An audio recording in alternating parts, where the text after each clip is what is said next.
nosotras venimos del registro de la propiedad. Yo soy Paula Barrio Nuevo, ella es Jimena Lagos.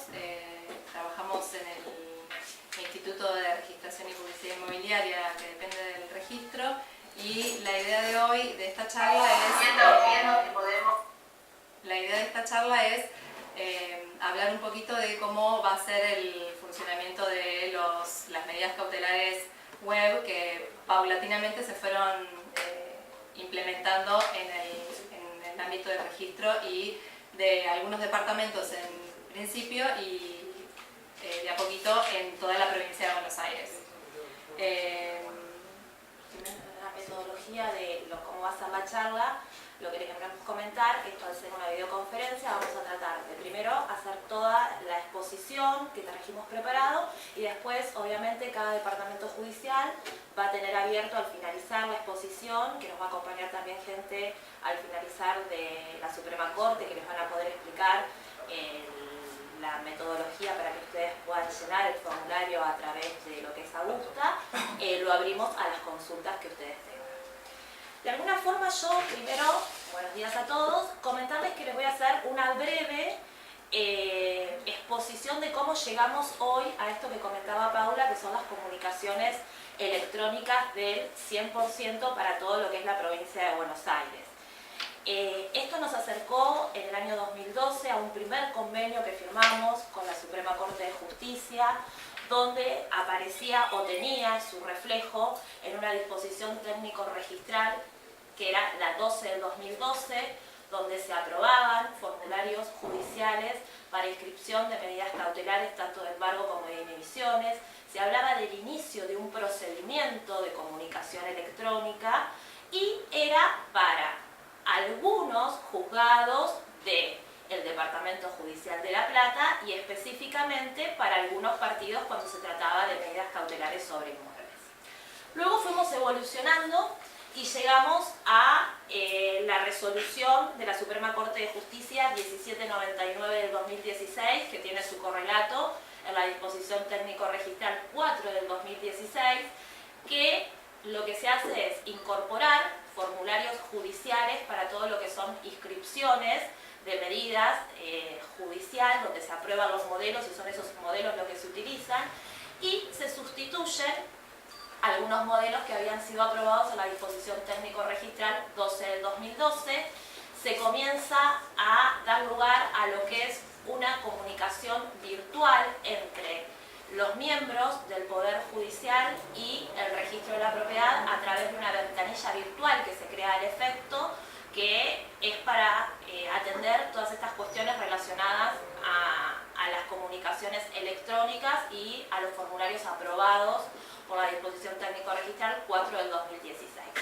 Hasta que llegamos a esta última etapa, que es para nosotros, para el registro, la disposición técnico-registral 4 del 2019, que tiene como antecedente la resolución judicial de la Suprema Corte de Justicia también, donde se aprueban 3 formularios.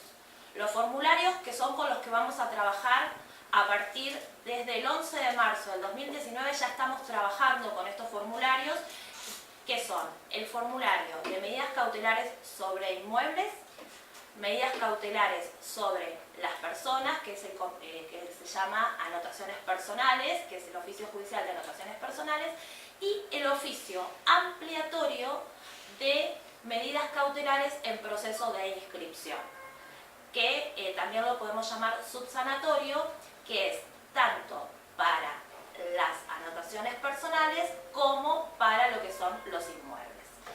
Y pasamos ya a esta etapa donde la comunicación electrónica, es decir, la comunicación que tenemos entre el juzgado y el registro, es 100% electrónica.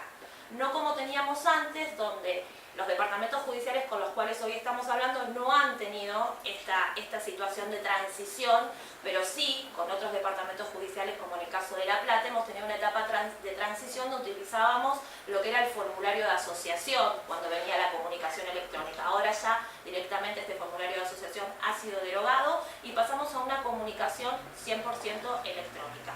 ¿Qué significa esto? Que desde el juzgado se va a enviar la medida y esa medida va a impactar y va a ser recepcionada directamente en el registro de la propiedad. Para que eso ocurra, esa medida tiene que ser enviada a una dirección electrónica, que es la dirección que figura en la acordada, que es la dirección que se ha creado al efecto, que es registro de la propiedad, mesaentradas@rpba.notificaciones. Esta es la dirección a la cual se tiene que enviar la comunicación, que fue la dirección que se creó al efecto para todo lo relacionado con las comunicaciones electrónicas de medidas cautelares. Lo que hoy nosotros queremos explicar un poco con Paula es tratar de que el formulario que ustedes ingresan al registro vaya directamente e impacte directamente en el área de registración o en el área de anotaciones personales, depende de la medida que estén ordenando. Que todos aquellos campos que nosotros necesitamos de que realmente estén consignados y que no se vayan a lo que es una mesa de gestión. Porque el registro lo que tiene es una mesa de gestión para resolver, que está a cargo de los abogados del Departamento de Recepción y Prioridades del registro, que lo que tiende es a resolver aquellas cuestiones que se presentan de alguna forma, podríamos decir, con algún defecto que hace que no impacte directamente en el área donde se va a proceder a la registración. La calificación de la medida sigue siendo como siempre existió en el registro, es decir, nos vamos a seguir basando en nuestra ley provincial, en nuestra ley nacional, la 17.801, y la calificación de la medida cautelar no varía, no cambia, es la misma. La diferencia que tenemos acá es la seguridad, porque sabemos que directamente ese oficio fue librado por el secretario del juzgado y que llegó directamente al área del registro, que no hubo un intermedio, que no se lo llevó el profesional del juzgado y lo tuvo que llevar al registro. Y también el tema de que ahora, después lo vamos a explicar, el tema del pago del timbrado. El timbrado lo abonábamos antes, cuando era la presentación del formato papel, con la diferencia que se abonaba en el registro. Ahora el timbrado se va a efectuar y se va a pagar antes del libramiento de la medida, y por lo cual es un campo que desde el juzgado van a tener que tener en cuenta y van a tener que consignar. ¿Por qué? Porque eso, cuando impacte en el registro, se va a validar ese timbrado.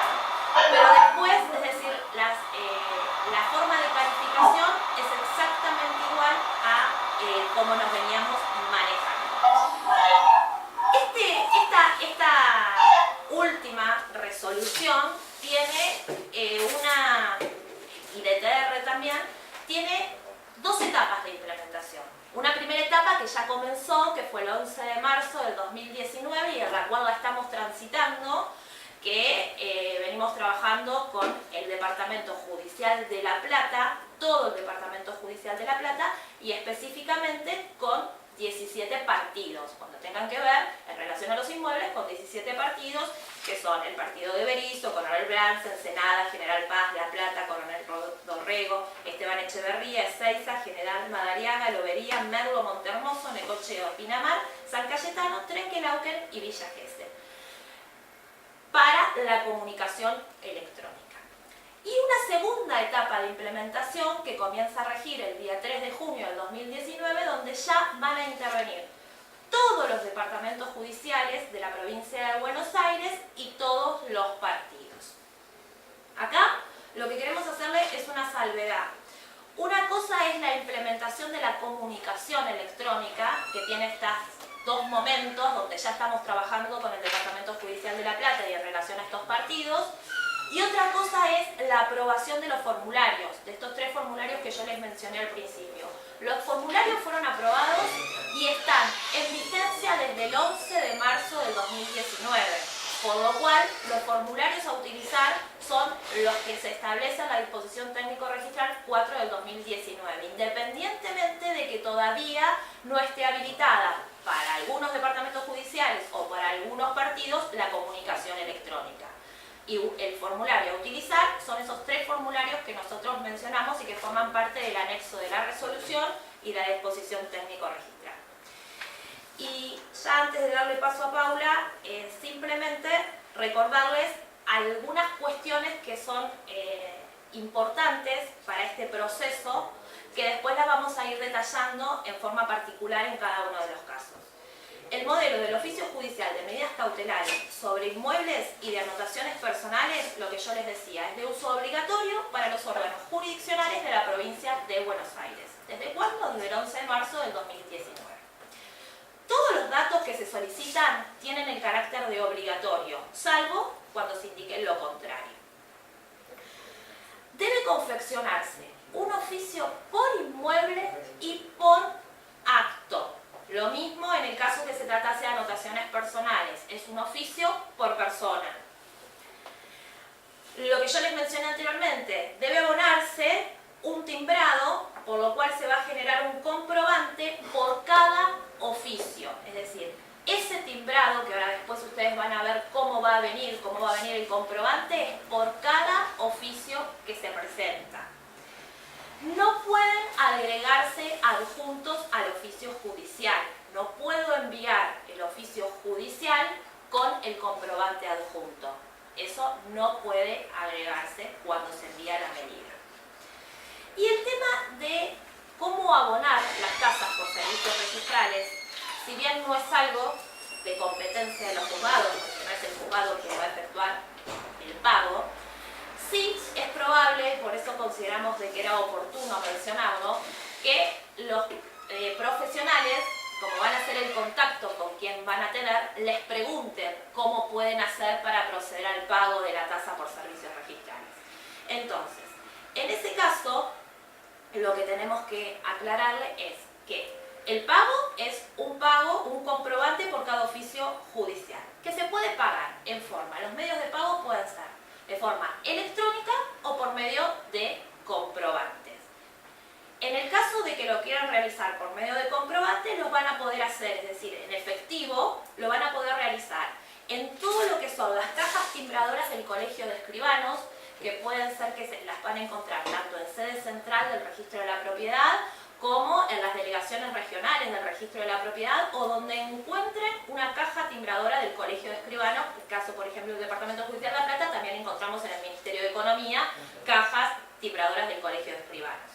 También lo podrán hacer a través de los bancos habilitados, como el Banco de la Provincia de Buenos Aires, Nación, Ciudad, Credicop, Hipotecario, entre otros, donde van a poder proceder al pago en efectivo. Y si optan por el pago electrónico, en cajeros automáticos o home banking de la red Link.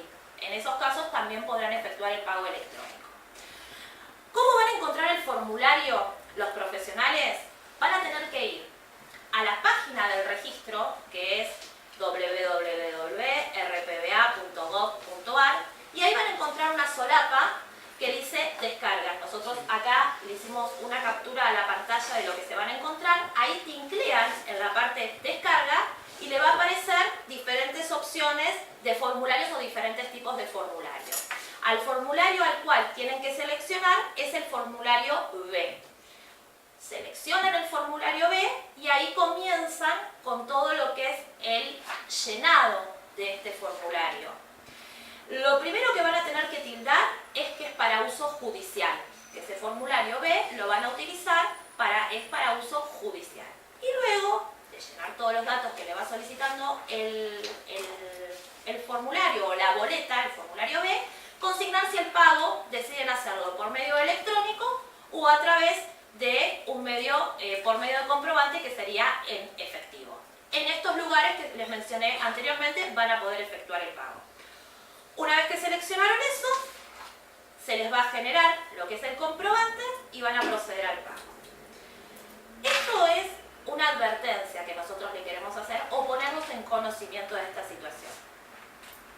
Para que el timbrado sea validado, es decir, cuando ingresa ese documento al registro, que es el primer contacto que tiene con el registro, debe estar acreditado el pago al momento de su ingreso al registro.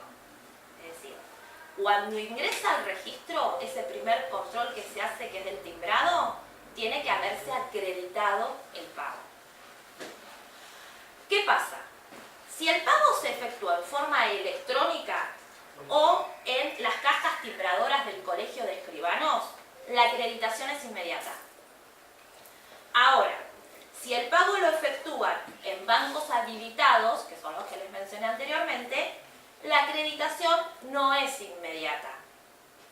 Lo que nosotros queremos aclararle es que la validación del timbrado la efectuamos al momento en el cual se produce el ingreso del documento al registro. ¿Está? Eso es para tener en cuenta. Una vez que se efectuó el pago, el profesional lo que va a hacer es, a través de un escrito, acompañar el comprobante de pago, que ahora Paula les va a explicar qué es de la importancia o qué hay que tomar en cuenta de ese comprobante de pago que el profesional adjunta al expediente, acreditando que ha efectuado el pago respectivo. Y algo para tener en cuenta en relación o considerar importante en relación a lo que es el timbrado. El timbrado, como ya les dije, se valida al momento de ingreso en el registro de la propiedad, por lo cual no puede volver a utilizarse para ningún otro trámite ese mismo timbrado. Como tampoco podrán consignarse números de timbrados que al momento de su carga hayan sido consumidos para otros servicios. ¿Tá? Ese es el principio general en relación a lo que es los timbrados. Y ahora le vamos a dar paso a Paula, que les va a comenzar a explicar el llenado del formulario propiamente dicho. Nosotras con Jime, al momento de preparar esta explicación, la metodología que utilizamos fue ir desmenuzando paso por paso el oficio, el formulario que se aprobó y cada uno de los campos que se va pidiendo desde el sistema para que ustedes, para poder ayudarlos en el llenado de esos campos. Entonces, a partir de ahora, la explicación que nosotros le vamos a ir haciendo es punto por punto cada una de las opciones que ustedes van a tener que ir completando necesariamente. Lo importante a saber es que estos campos que ustedes van completando son referencias que impactan en nuestro sistema y que hacen que esas referencias, que el documento, si está bien llenado, vaya directamente al departamento en el cual va a ser trabajado y que se trabaje sin ningún inconveniente. Si ustedes alguna de las referencias las alteran, las borran o no las ponen, el documento lleva otro tratamiento, va a una mesa de gestión donde se tiene que ver y evaluar si es posible su trabajo, su tratamiento y puede llegar a ser observado o devuelto o rechazado si alguno de los campos que son importantes para nosotros no fueron completados correctamente. Por eso la explicación va campo por campo a partir de ahora de cada una de las opciones que ustedes tienen que llenar. En primer lugar, y relacionado con esto del timbrado que Jime estuvo explicando, lo primero que les va a pedir el formulario es el número de timbrado, que el profesional les habrá acercado al expediente y ustedes, nosotras acá trajimos un extracto de lo que es un ejemplo de lo que es una boleta de pago y les remarcamos con color para que ustedes vean, son 18 dígitos. Estos 18 dígitos son los que ustedes tienen que completar cuando les pide el número de timbrado y que al momento, como decía Jime, de ingresar la documentación al registro va a ser validado para tener en cuenta si ese timbrado fue abonado o no. Porque de no haber sido abonado, la medida va a ser observada por falta de timbrado de la misma manera que lo era antes. O sea, esto nada cambió, sigue siendo igual que antes. Lo que cambió es la forma en la que nosotros registro obtenemos el comprobante de este timbrado. Antes era una oblea que se pegaba al oficio papel y hoy va a ser una información que ustedes desde el juzgado nos van a brindar.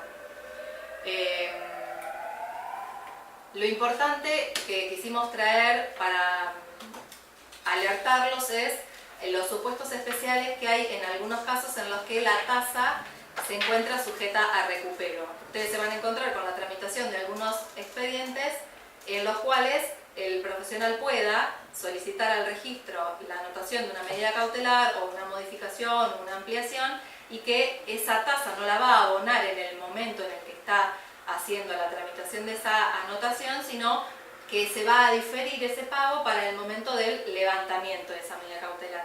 Estos son supuestos especiales que están regidos por convenios que se celebran desde algunos colegios, por ejemplo, desde algunos organismos con el registro y que también para tener conocimiento ustedes juzgado va a ser el profesional el que les va a tener que decir que goza con este beneficio de diferir el pago de la tasa. Entonces ustedes al momento de encontrarse con el llenado del timbrado van a optar por dejarlo en blanco y optar por lo que es la tasa sujeta a recupero. En estos supuestos la liquidación del pago de la tasa es un pago diferente porque, como les decía, no se paga al momento de la anotación de la medida o de cualquier modificación que tenga, sino al momento de su levantamiento. Y para poder hacer el cálculo de cómo se va a pagar esta tasa, lo que se tienen en cuenta, lo que se consideran, son todos los asientos que se generaron como consecuencia de la anotación de esa traba. Sea un embargo, sea una ampliación, desembargo, una reinscripción, todo se va a tener en cuenta y al momento de hacer este levantamiento se va a calcular diferentes módulos. Se van a calcular los módulos de las registraciones que se hayan usado a valor simple. Siempre se va a calcular al valor de la fecha en la que se está haciendo el pago. Si son medidas que se anotaron con anterioridad o en el transcurso del tiempo durante muchos años, el pago va a ser calculado al día que se está cancelando, que se está utilizando el servicio final. Y un último módulo, que es el módulo de registración, que sí puede ser un módulo simple o urgente según el profesional que quiera usar el servicio con alguna celeridad mayor, que se le va a imputar al levantamiento de la medida. Así es como se compone el pago de las tasas que están sujetos a recupero. Y también lo que trajimos son ejemplos de cómo ustedes van a tener, se van a encontrar con distintos pagos según el pago al momento de la tasa sujeta a recupero, sea simple o sea urgente. Los trajimos calculados al valor actual, al valor de hoy. Un ejemplo de lo que sería el pago considerando un módulo simple de anotación y un módulo simple de levantamiento, y por otro lado les trajimos el equivalente a lo que sería un módulo simple y un módulo urgente si es que el levantamiento lo quisieron pagar urgente. Les hago una aclaración. Todo esto que yo estoy mostrando y pasando, me dijeron que en el día de hoy ya ustedes lo van a tener disponible y subido para poder consultarlo. No sé si lo están viendo bien o no, pero bueno, el sistema, el material lo van a tener disponible en el día de hoy. Ya luego el modelo de oficio que nosotros tenemos tiene un campo que se llama número de presentación y fecha, que para nosotros visualmente viene al lado del timbrado, y es un campo que debe ser completado por el registro.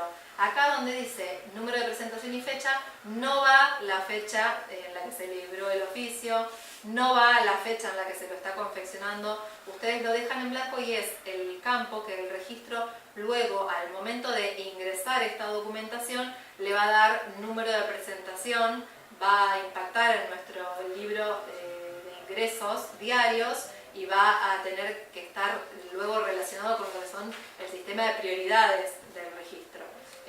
Así que este campo, si bien yo se los menciono, es solo para que sepan que va en blanco. Luego lo que tenemos es que el sistema les pide que ustedes opten el tipo de trámite que el profesional abonó, porque puede optar por abonar un trámite simple o un trámite urgente. Es un campo que también les pide de llenado el formulario. Entendemos que es el profesional quien a ustedes, juzgado, les tiene que decir qué pago hizo para que ustedes puedan hacer esta opción por simple o por urgente, y también necesitan optarlo. ¿Por qué? Porque si el profesional optó por urgente, pagó un servicio urgente y viene como tildado simple, el tratamiento que se le va a dar es un tratamiento simple y el profesional se va a perder de ese beneficio que había pagado. Y luego sí tenemos lo que es el llenado del lugar y fecha que les va a pedir el sistema, y este sí va a ser importante porque hace al libramiento del documento. Tiene que ver con la fecha en la que ustedes juzgados están confeccionando este oficio y están librándolo Es un dato que antes, cuando era el formulario papel, se llenaba a mano en el momento en el que el oficio era confeccionado y se libraba, y hoy es acá arriba donde ustedes lo van a poder completar. Bueno, y acá lo que también les va a pedir son las distintas variables que ustedes tienen para manifestar la forma en la que se pagó la tasa. Cumplimiento de tasa para aquellos casos en los que pagó una tasa y lo que están diciendo es que la pagaron.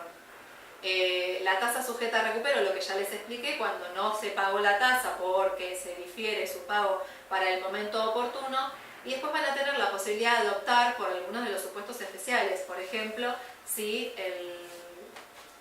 goza de beneficio de litigar sin gastos, entonces también no se completan los números del timbrado y queda cubierto con esta opción. Recuerden, como se hacía antes, que ahora también, si el actor goza del beneficio de litigar sin gastos, deben transcribir el auto que ordenó este beneficio para que todo el documento, en una lectura integral, cuando veamos que el timbrado no se completó, que dice que goza de beneficio de litigar sin gastos, luego tenga la orden que determinó que este beneficio estaba concedido.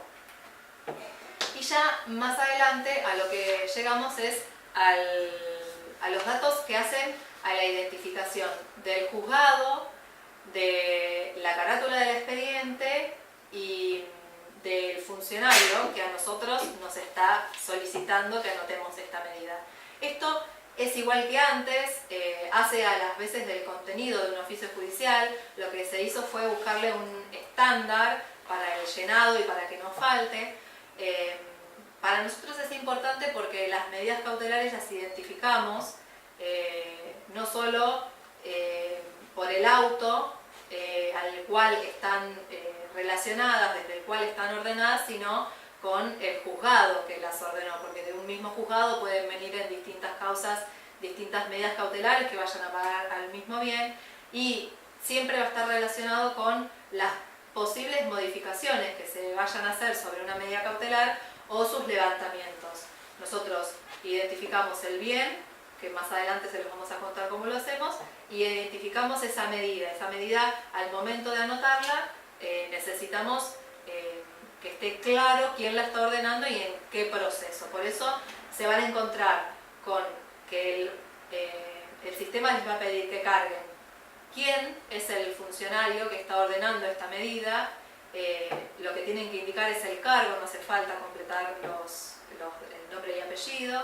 Les va a pedir que completen los datos del juzgado, del órgano que está ordenando esta medida, el juzgado, la secretaría y el departamento judicial, y también los autos caratulados, la indicación de la causa y el número de la misma. Como les decía, estos datos siempre estuvieron, ahora al estar estandarizados y al pedírselos el formulario no deberían faltar. Antes por ahí podía cometerse algún olvido, y ahora el formulario ir pidiéndoles que los completen hace que vengan sí o sí cargados. Después de todo lo que es la identificación de estos datos, lo que les va a pedir el sistema es que ustedes digan qué es lo que nos están pidiendo a nosotros, registros que anotemos sobre este bien. El tipo de medida que ustedes quieran registrar, que puede ser una anotación, una reinscripción, una modificación, un levantamiento de una medida cautelar. Y el sistema también les va a pedir el que identifiquen esa medida que ustedes quieren anotar con un código. Estos códigos de actos son códigos que están también estandarizados hace mucho tiempo por el registro, y que si ustedes se van a encontrar con un desplegable con cada uno de los actos, y cada acto con su identificación con un código. La descripción del acto y el código que corresponde al mismo. Todo esto hace a la arrogación que ustedes, órgano judicial, le hace al registro, y a que podamos saber qué es lo que vamos a hacer y no cometer un equívoco en cuanto a lo que ustedes están queriendo anotar en este bien. Ahora sigue Jime con todo lo que tiene que ver con el número de presentación conversión y el resto de los campos. Para el supuesto que lo que venimos a hacer no fuera anotar la medida, sino que lo que vengo a hacer es una reescripción de esa medida, vengo a realizar lo que nosotros llamamos un movimiento, alguna modificación, podría ser en relación a un embargo, un monto, o vengo a levantar la medida cautelar utilizando los formularios de anotaciones personales o de medidas cautelares sobre inmuebles, vamos a tener una opción que me llama medidas de origen. Entonces acá lo que me está pidiendo es que yo diga qué voy a reescribir, qué voy a modificar o qué voy a levantar. Tengo que consignar esa medida de origen. Y el sistema le va a ir pidiendo que identifiquen esa medida de origen con lo que es el número de presentación y la fecha.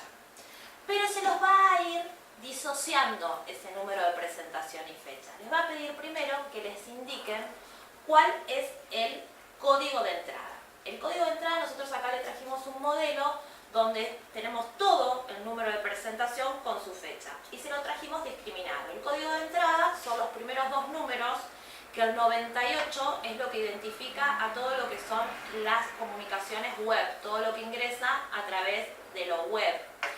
Después tenemos el número de entrada, que es el número nuestro en el libro diario, de acuerdo a la cantidad de documentación que haya ingresado durante el año, a esa altura del año en el registro.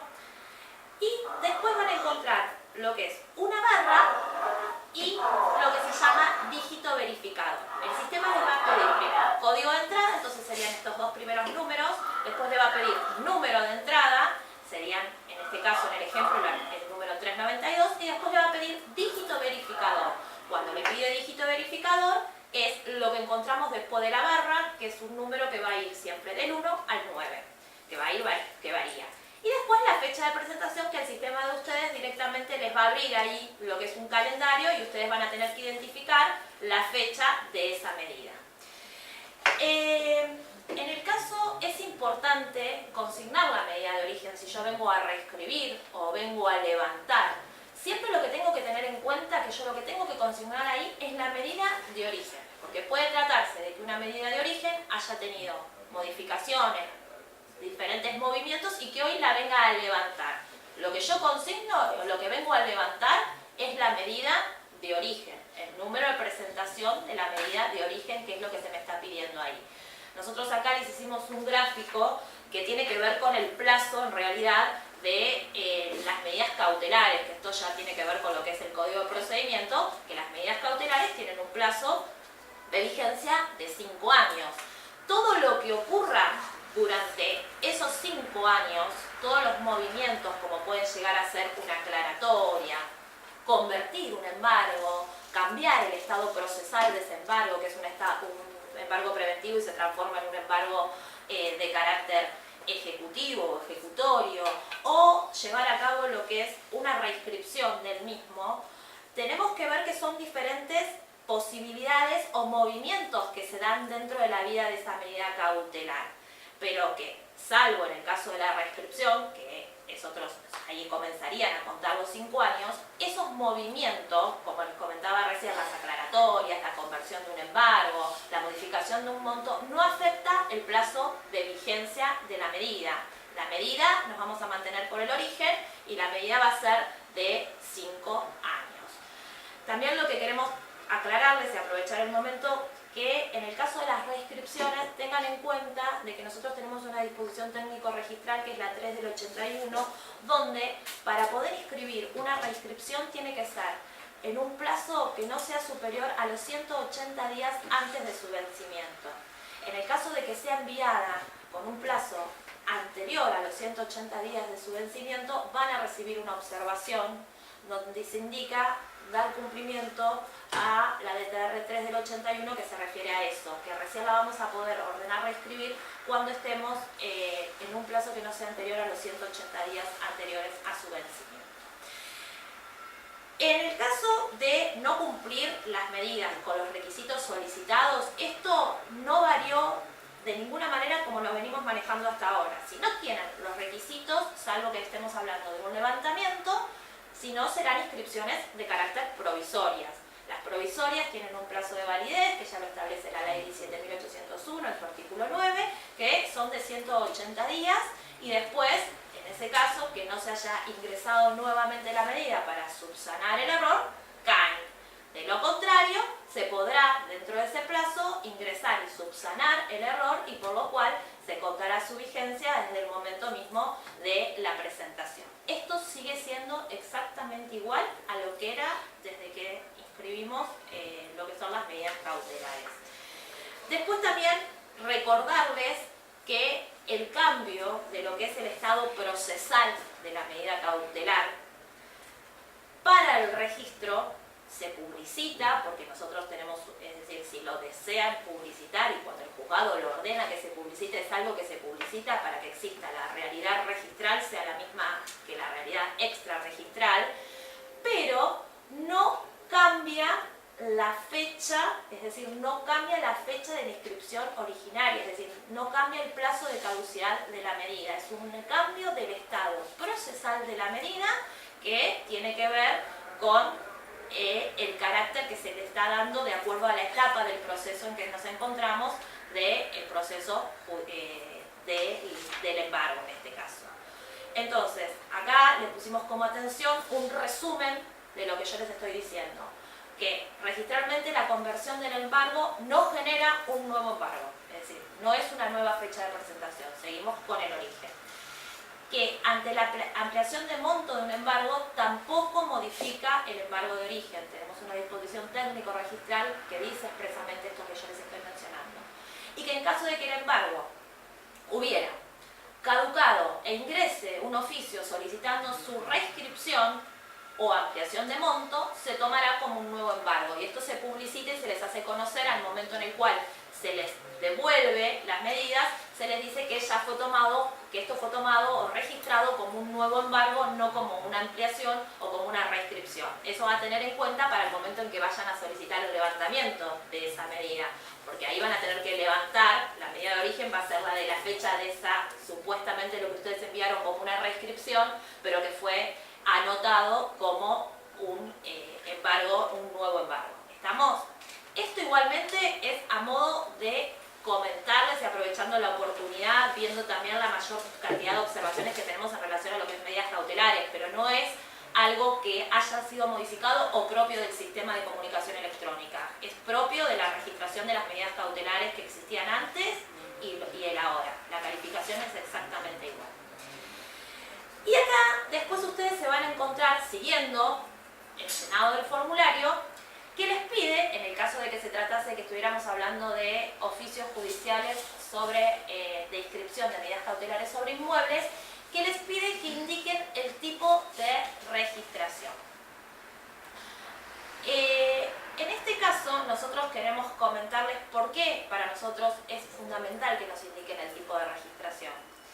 Nosotros actualmente convivimos con diferentes técnicas de registración, lo cual la forma de proceder a la ubicación del inmueble sobre el cual el juzgado nos está ordenando trabar la medida va a variar para poder individualizar ese inmueble, y ahora después se lo vamos a realizar en forma más gráfica a través de unas fotos, de acuerdo al tipo de inscripción de que se trate. En algunos casos, si estamos hablando de un sistema o una registración de folio real, régimen común, o folio real, régimen de propiedad horizontal, la ubicación es más fácil o vamos a pedir menos datos de que si estuviéramos hablando de lo que es un folio protocolizado, porque voy a tener que solicitarlo a través o encontrarlo en biblioratos, donde me va a ser más difícil la ubicación, y más aún si estoy hablando de inmuebles, que es lo que nosotros denominamos años viejos, que son anteriores al año 1916, que son hasta el año 1915,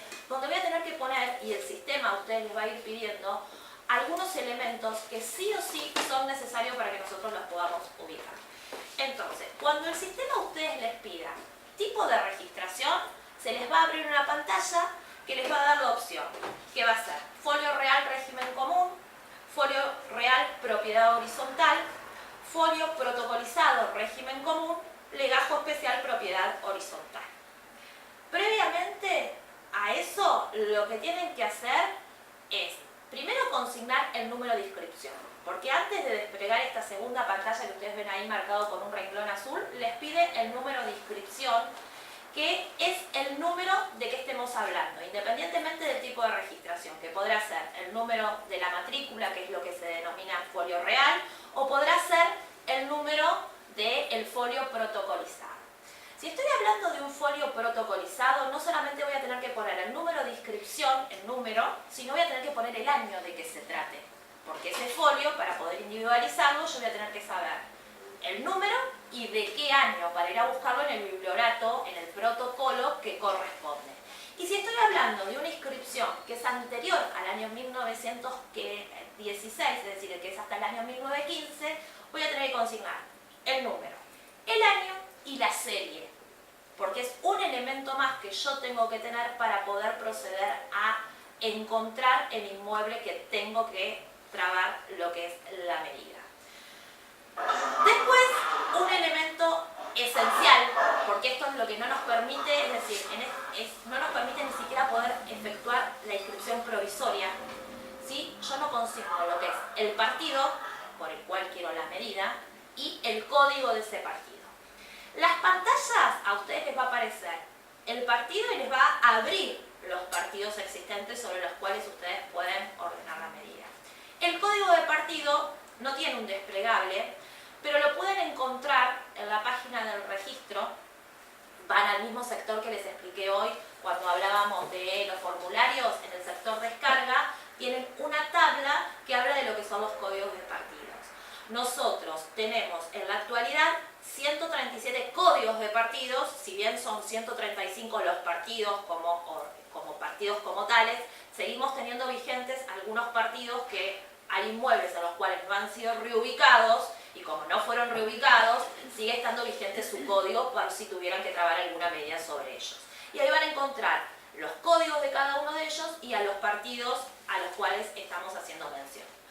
Esos dos elementos son fundamentales, porque ustedes imagínense que si ingresa una medida, por más que me ponga perfecto el número de inscripción, me ponga el año, me ponga la serie y no me pone el partido de qué se trata, no sabemos, es decir, tenemos con ese número, tenemos 135 partidos a los cuales tendríamos que ir a buscar a dónde trabar la medida y sería imposible individualizarlo, y esos son los casos donde directamente no van con inscripción provisoria y son rechazados directamente porque no se puede redireccionar al área necesaria para lo que es su trabajo, ¿tá? Entonces eso es elemental. Una vez que consigno lo que son los números de partido, lo que me pide el sistema es en los casos en los cuales la medida cautelar que yo vaya a trabar no fuera sobre el 100% del inmueble, sino sobre alguien que tiene una porción indivisa del mismo. Bueno, en ese caso consignar la porción indivisa, y nosotros consideramos de que, siguiendo un correlato con la normativa o cómo trabajamos para lo notarial, consignar los números fraccionarios es lo más adecuado para poder manejarnos en los supuestos en los cuales no estuviéramos hablando de una medida donde se refiere al 100% de la titularidad.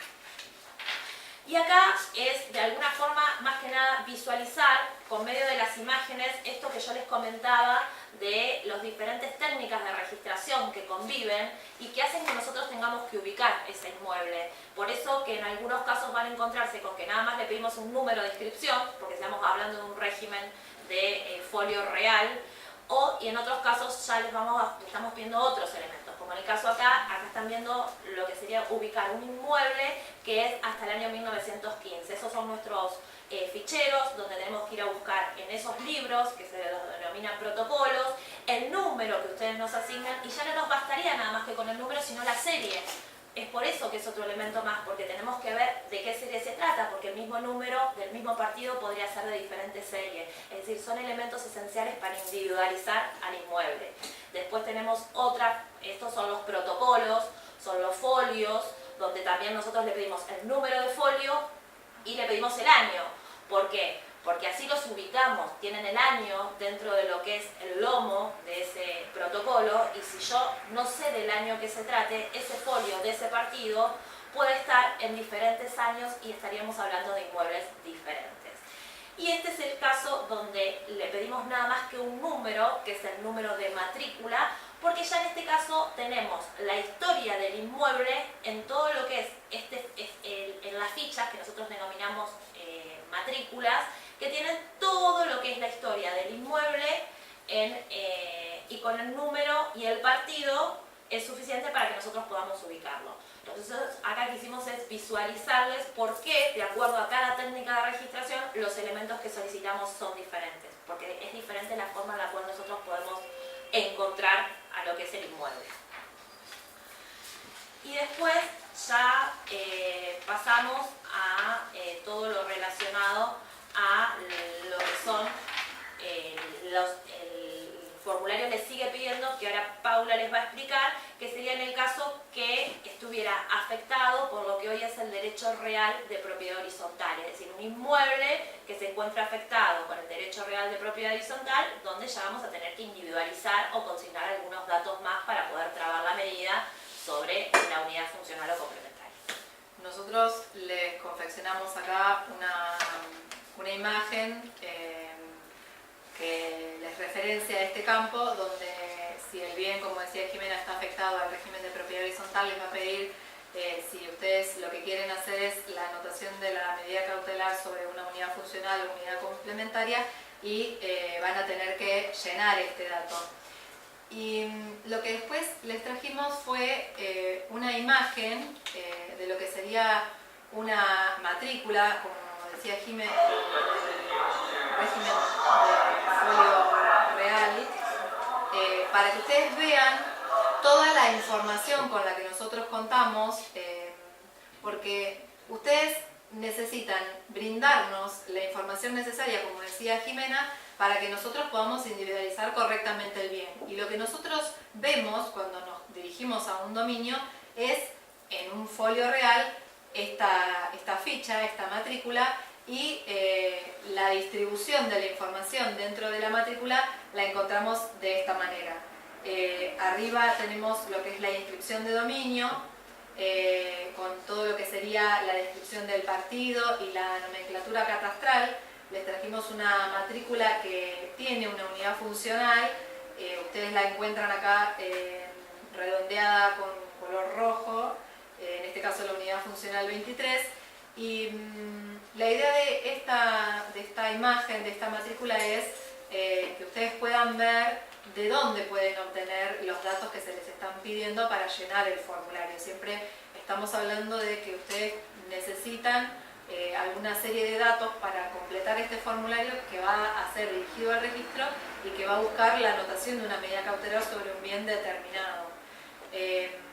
Si el profesional solicitó un informe de dominio y lo agregó al expediente, ustedes van a contar con una copia de este dominio, y en esta copia ustedes van a tener toda esta información con la cual pueden nutrirse para llenar estos formularios. Van a encontrarse con la descripción del inmueble sobre la cual se encuentra asentado el edificio, si seguimos hablando de una unidad funcional, y con los datos de los cuales va a surgir el plano de propiedad horizontal, y ya más abajo van a encontrar los datos de los titulares de dominio y cualquier anotación que pueda haber sobre este dominio. Otra imagen que les trajimos, también de un folio real, tenía la idea de remarcarles cuál es la nomenclatura catastral, donde nosotros encontramos ubicada la nomenclatura catastral, que también hace a la identificación del bien. Cuando ustedes nos completan la inscripción de dominio, nosotros le pedimos que identifiquen el partido al que pertenece ese dominio y la nomenclatura catastral, que son los datos que necesariamente nosotros tenemos para individualizar correctamente el inmueble y que la medida cautelar no vaya a ser anotada en otro inmueble. También el formulario tiene otras opciones cuando el inmueble, cuando les pide que determinen la designación del bien, de dónde ustedes lo obtienen, según sea que la tienen del título de propiedad o según algún plano que describió este inmueble. Para nosotros, en lo que es la imagen del dominio, nosotros acá les trajimos dos dominios superpuestos con el ejemplo de dónde lo pueden encontrar esta información. Si la designación es según el título, se encuentra acá arriba, abajo del partido, y siempre va a ser necesario que ustedes citen el lote o manzana, la quinta, la chacra o la fracción, según corresponde y según sea la información con la que ustedes cuenten. Y para la descripción según el plano, lo tienen abajo, en este caso en esta otra imagen, nosotros les trajimos un ejemplo para que lo puedan ver, y tengan en cuenta que siempre va a ser necesario al momento de citar una designación según plano que ustedes citen la característica del número de plano, el lote y la manzana. El plano, la identificación va a estar siempre acá en esta solapa de la matrícula. Y después también el formulario les puede llegar a pedir, si ustedes llegan a contar con otros planos que están agregados, que consignen este dato, y es un dato que pueden dejar en blanco y que si lo necesitan completar está en esta última línea de puntos para los casos que correspondan, no se me ocurre. Sí, pueden ser planos agregados a un folio que no son los planos específicamente que modifican una designación, sino que son otros planos que pueden llegar a encontrarse, generalmente lo van a encontrar en años viejos, donde también, es decir, los podrían mencionar y no hay ningún inconveniente. Lo que les quería aclarar en relación a lo que es la designación, en este supuesto y en este ejemplo tenemos la designación que dice título y está ahí arriba, y en el supuesto anterior la tenemos más abajo, pero en realidad puede encontrarse también en la parte de arriba que ustedes encuentren la designación que sea según un plano, porque puede ser que una matrícula se abre directamente con la designación de acuerdo a un plano y que lo van a encontrar ahí arriba. Lo fundamental es que cuando se confecciona la matrícula, el notario o el personal del registro, que es quien la abre, tiene que dejar aclarado si la designación es de acuerdo a título y si es de acuerdo o es de acuerdo a plano. Y que cuando sea de acuerdo a plano, siempre van a tener que consignar cuál es el plano que designó el bien, con estos tres números, que es el número del partido, están formados por tres números: el número del partido, el número del plano que se aprobó en ese año y el año de que se trate el plano. Después, el formulario les va a pedir que ustedes opten por algunas opciones que antes las llenaban en el formulario papel cuando confeccionaban el oficio, y que hoy lo que se hizo fue de alguna manera estandarizarlas y darles la posibilidad de que ustedes las puedan seguir colocando. Por ejemplo, si ustedes lo que están ordenando es una medida cautelar sobre determinado inmueble y quieren que esa medida se inscriba siempre y cuando el titular sea X persona, tienen la posibilidad de optar por esta opción cuando dice deberá procederse a la toma de razón siempre y cuando, y ustedes solicitan estas limitaciones o estas observaciones que nos quieren hacer al momento de que nosotros califiquemos, para que tengamos en cuenta. Son distintos supuestos cuando, por ejemplo, están limitando la traba de la medida cautelar a que el titular sea determinada persona, o nos están manifestando que el titular es un beneficiario de la ley 24.374 o es un usufructuario, o cuando de alguna manera quieren que la medida cautelar se anote sobre ese bien independientemente de quién sea el titular del mismo. En algún otro derecho, en alguna observación que ustedes puedan llegar a querer hacer, por ejemplo, que se trate de algún otro derecho real, tienen también una opción genérica para otros derechos reales que lo pueden completar. Por ejemplo, para el caso del derecho de superficie. Y después, una vez que ya individualizamos todo lo que tiene que ver con el inmueble sobre el cual queremos hacer esta anotación de la medida cautelar, nos vamos a encontrar con que el formulario nos pide que completemos los datos de titularidad, según sea una persona humana o según sea una persona jurídica. Y para poder individualizarla a estos titulares, nos pide algunos datos que deben ser llenados sí o sí, como son el apellido y el nombre, y el tipo y número de documento para las personas físicas, y para las personas jurídicas su nombre, su tipo societario y el quit. estos datos hacen a la identificación del titular y para nosotros son tan importantes como lo son los datos que identifican al inmueble. Venimos hablando todo lo que tiene que ver con la anotación de medidas cautelares sobre inmuebles. Hay dos formularios, les dijimos, uno para lo que tiene que ver con las anotaciones sobre los inmuebles y otro para las anotaciones sobre las personas, lo que comúnmente conocemos como la inhibición general de bienes. Para este modelo de formulario, hasta acá todo lo que tiene que ver con el número de timbrado, la fecha de ingreso, los datos del juzgado, de quién ordenó la medida, de la carátula del expediente, son todos desplegables iguales y lo que va a cambiar es cuando nosotros necesitamos individualizar esta medida cautelar sobre qué la vamos a anotar, porque en este caso vamos a estar hablando de personas y no de bienes. Para estos formularios, los campos que vamos a tener de llenado obligatorio son los datos de la persona que queremos inhibir. A diferencia de lo que es las medidas cautelares sobre bienes inmuebles, las de las personas se generan con cada carga del sistema. Nosotros no tenemos un fichero de personas donde vamos a buscar la cartulina que identifique a la persona que queremos inhibir. Entonces, es el juzgado el que nos tiene que brindar todos los datos de la persona que quiere, sobre la que quiere anotar esa medida cautelar y nosotros no vamos a cotejarla con otros datos. Por eso también es de suma importancia que se completen todos los datos y que no se equivoquen, porque ustedes están generando esta anotación, esta registración, y nosotros no vamos a poder generarle una devolución si es que se equivocaron en el documento. Nosotros lo cargamos y vamos a considerar que la persona que ustedes nos dijeron tiene ese documento y listo. Lo que sí les vamos a pedir es, como les decía, el apellido y el nombre para individualizarla y su tipo y número de documento.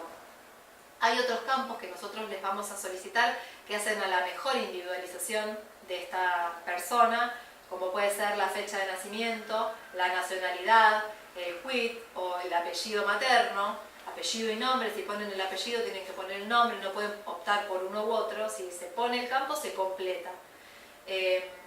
Y tiene que ver con la posibilidad en el futuro de determinar si se solicitara información sobre una persona, por ejemplo, una publicidad en la cual se solicita saber si una persona está inhibida y esta persona se previene que está inhibida. Al tener mayor cantidad de datos se va a poder determinar si es la persona por la cual ustedes están averiguando o si se trata de un homónimo. Por eso la mayor cantidad de datos.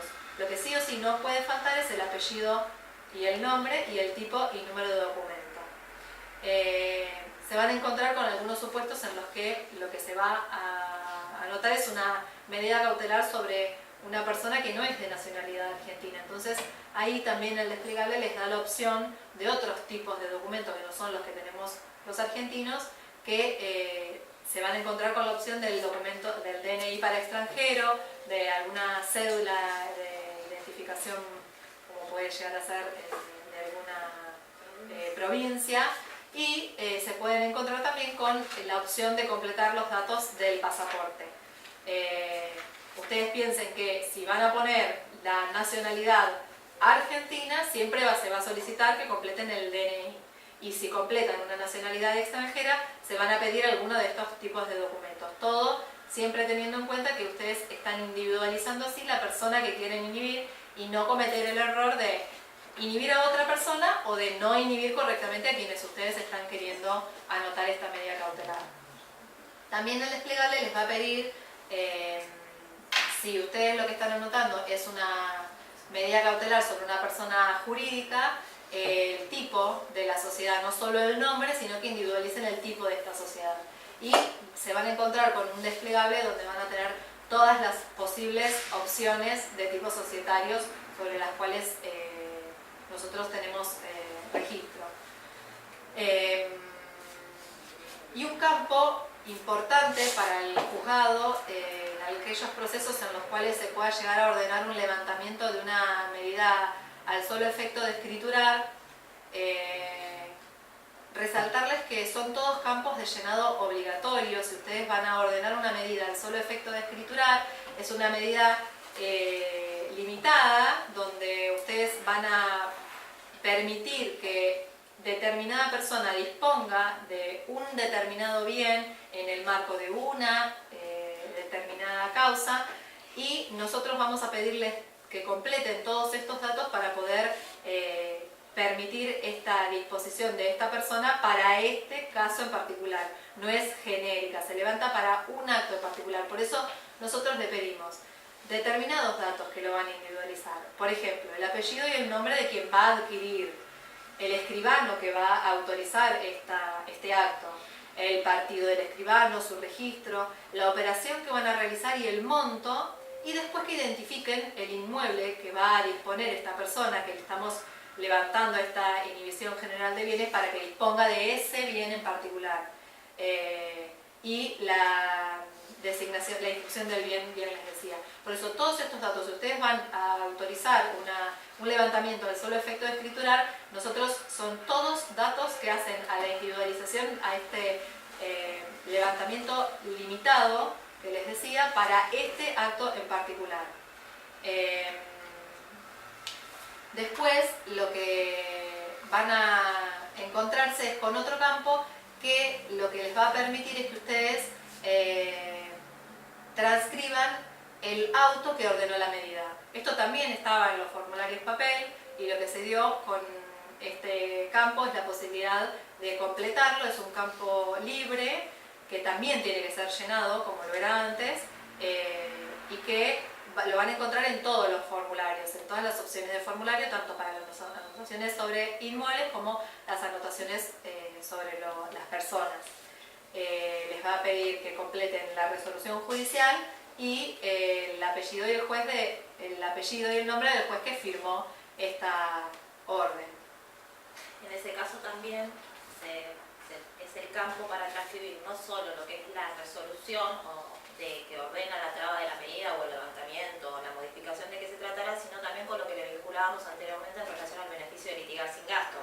Porque si ustedes mencionan que no ponen número timbrado, mencionan que tiene beneficio de litigar sin gastos, sigue vigente la disposición técnica registral nuestra que indica qué tenemos que consignar y el auto, lo que tiene que consignarse en el auto para saber que esa persona goza de ese beneficio, y es ahí en ese campo donde lo debemos especificar.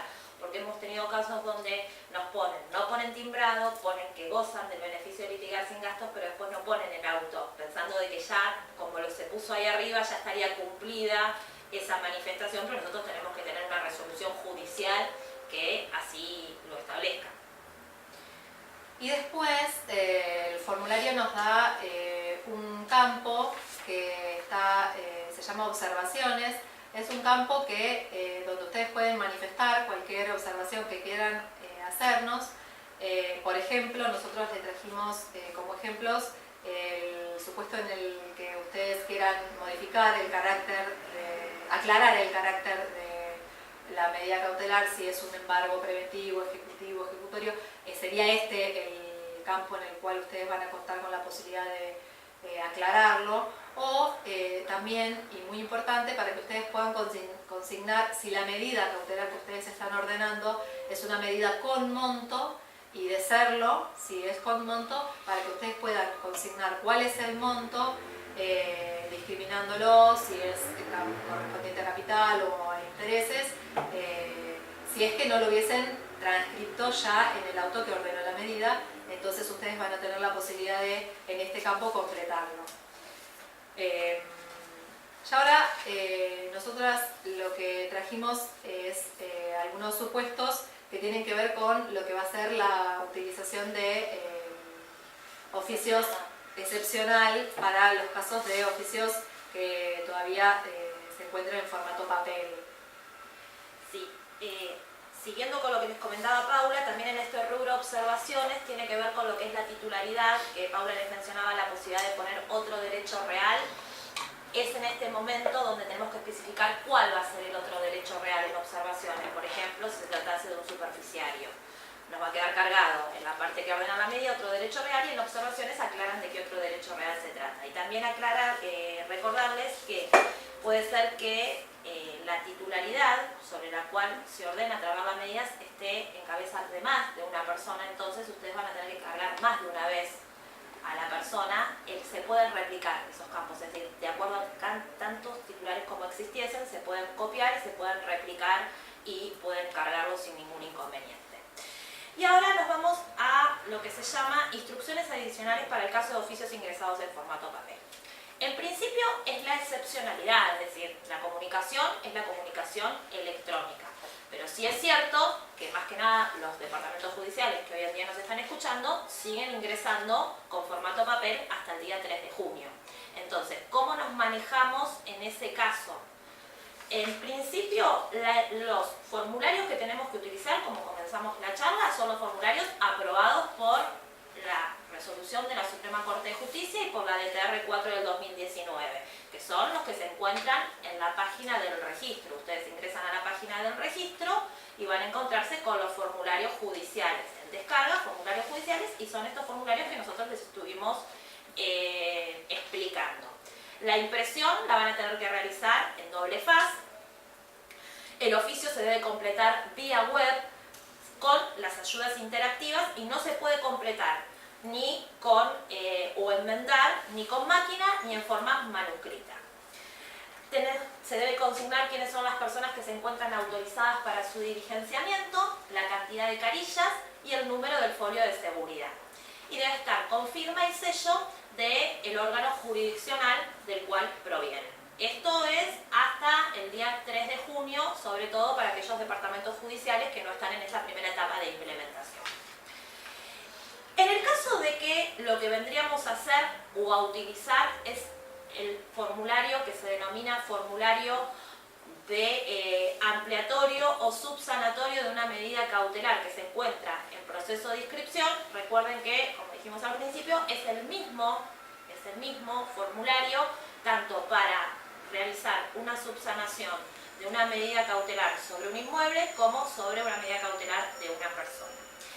En ese caso que yo vaya a utilizar, porque me salió observado un documento y tengo que utilizar este oficio ampliatorio subsanatorio,